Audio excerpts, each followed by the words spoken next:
OBC हा भाजपचा DNA धक्का लागायला नको याची भाजपनं काळजी घ्यावी असं मंत्री छगन भुजबळ यांनी TV9 मराठीशी बोलताना मुलाखतीत म्हटले।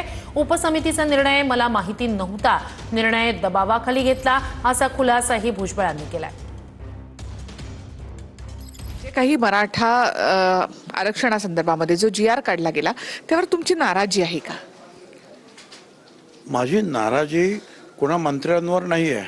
माझी नाराजी तो जो GR काढला त्याच्यामध्ये वाक्य आणि शब्द जे आहेत त्याच्यावर माझी नाराजी आहे। त्यांचं म्हणणं असं आहे की आम्हाला ओबीसी मधूनच द्या। अरे ओबीसी मधून कसं देणार? जे कुणबी आहेत त्यांना द्यायला हरकत नाही। आणि आज असं आहे ना की काही जरी झालं तर हे खरं म्हणजे BJP प्रणितच सरकार आहे ना, आणि BJPचे सगळे नेते म्हणतात की ओबीसी आमचा डीएनए आहे, हे सगळे म्हणतात, बरोबर की नाही? आता ते त्यांनी ध्यानात ठेवायला पाहिजे की त्यांच्या डीएनएला धक्का लागता कामा नये, हे त्यांनी सुद्धा काळजी घ्यायला पाहिजे। उपसमितीने घेतलेला हा निर्णय हा मुख्यमंत्र्यांना माहिती होता, मग तो इतर मंत्र्यांना किंवा तुम्हाला माहिती नव्हता हा निर्णय? मला माहिती नव्हता, स्पष्ट सांगतो ना, की त्यात तो उपसमितीचे लोक आणि मुख्यमंत्री यांच्या पलीकडे आणखी कोणाला माहिती असेल?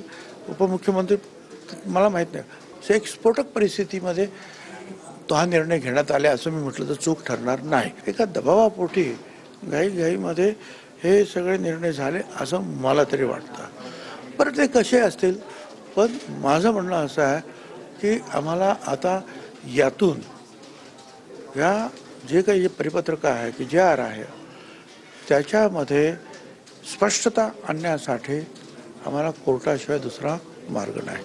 मराठ्यांना असं वाटतं की यामधून आम्हाला काही फायदा होणार नाही आणि ओबीसीना असं वाटतं की कदाचित ते आमच्यामध्ये येतील। याचा दुरुपयोग निश्चितपणे होऊ शकतो।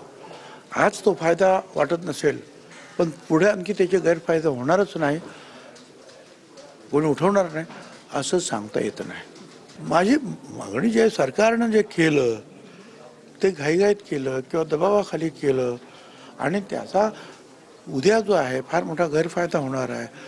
देशातील इतर ठिकाणी कदाचित त्याचे परिणाम होतील, म्हणून कोर्टातून त्याला स्पष्टता यावी यासाठी मला कोर्टात जायचं आहे। खूप खूप धन्यवाद तुम्ही आमच्याशी